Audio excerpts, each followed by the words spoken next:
बड' लेटेस्ट आपडेटआव बयखौबो बरायबाय। दिनैनि रादाबखौ फरायदों आं प्रमद खाख्लारि।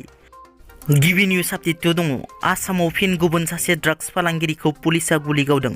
थांनाय हराव गुवाहाटीनि गरसुक ओनसोलाव पुलिसनि गुलियाव ड्राग्स फालांगिरिया जोखोम जायो। जोखोम जानाय ड्राग्स फालांगिरिखौ तासिर आली होनना सिनायथिनाय जादों। पुलिसआ फोरमायनाय बादिब्ला तासिर आलीया गावनि बिसिजों गोबां आयेन बेरेखा बेफार खालामनायाव लोब्बा दं होनना।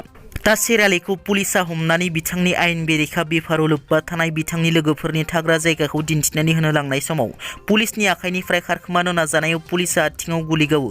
जोखोम जानाय तासिर आलीखौ GMCHआव फाहामथायनि थाखाय थिसननाय जायो। बिजनीआव मासे जोखोम जानाय मुफुर मोननाय जादों। चिरां जिल्ला बिजनीनि लोखिजार खाथियाव मासे जोखोम जानाय मुफुरखौ हाग्रा बिफाना मोनदों। हाग्रा बिफाना फोरमायनाय बादिब्ला मुफुरा खर'आव दुखु मोनदों। हाग्रा बिफाना नायबिजिरनायाव सोरबा गुबुन हाथियारजों मुफुरखौ गाग्लोबनायनि सन्देह जायो। मख'नो गोनांदि बावैसो सान सिगां हाग्रानि मुफुरनि गाग्लोबनायाव गोबां सुबुंफोरा गोब्राब जोखोम जानो गोनां जादोंमोन। गिबि मन्थ्रि डक्टर हिमन्त बिश्व शर्मानि बिबुंथिनि हेंथायै खुद्रिनाय फोरमायदों आक्रासुआ।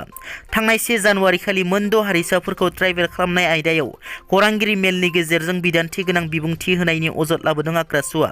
मख'नो गोनांदि थांनाय 1 जानुवारि खालि आसामनि गिबि मन्थ्रि डक्टर हिमन्त बिश्व शर्मा बिथाङा मोनद' हारिसाफोरखौ ट्राइबेल खालामनाय मोनथाय होनाय बेलाखौ लानानै थैजों जाहाबनाय थासारि सोमजिगोन होनना बिबुंथि लाखिदोंमोन। बेखायनो बेरेखा खालामनो हायै थासारि सोमजियाब्लासो मिरु सरकारखौ फोरमायबिदां गथायगोन होननानै बिबुंथि लाखिदोंमोन गिबि मन्थ्रि बिथाङा। बेबायदि गिबि मन्थ्रिनि बिबुंथिनि हेंथायै आक्रासुआ खुद्रिनाय फोरमायो। कच राजबंसिफोरखौ जायखिजाया बेसेनाव ट्राइबेल मोनथाय होनांगौ होनना दाबि दैखांदों आक्रासुआ। दाबिखौ मानियाब्ला हाथियार दैनांगोन होननाबो हुमखि होबावो।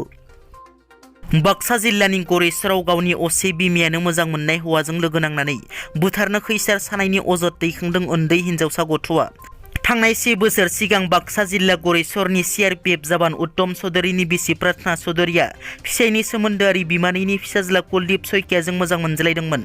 न'आव फिसाय उत्तम चौधुरी थायैनि खाबु लाना कुलदीप सयकियाया प्रार्थना चौधुरीनि न'आव फैबाय थायोमोन। उनाव थांनाय 1 बोसोर सिगां सानैबो खारखोमालाङो आरो बिसि प्रार्थना चौधुरीया फिसाय उत्तम चौधुरीनि सम्पतिजों लोगोसे दान बान्थानि खावसे बाहागो नागिरनानै आयेननि खाथियाव थांदोंमोन। बिनि उनाव दानाव 12,000 बिसिनो होबोबाय थादोंमोन फिसाय उत्तमा। नाथाय बिसिया आरोबाव बांसिन सम्पति आरो रां दाबिबावो। बेबादि रां दाबि खालामनायनि फिसाया गरेस्वर थानायाव एजाहार थिसनो आरो मैया गुवाहाटी 6 माइलनिफ्राय कुलदीप सयकिया आरो प्रार्थना चौधुरीखौ हमो। प्रार्थना चौधुरीया मोजां मोननाय हौवाजों लोगो नांनानै गावखौ बुथारनो खैसार सादोंमोन होननानै 10 बोसोर बैसोनि फिसाजोआ फोरमायो।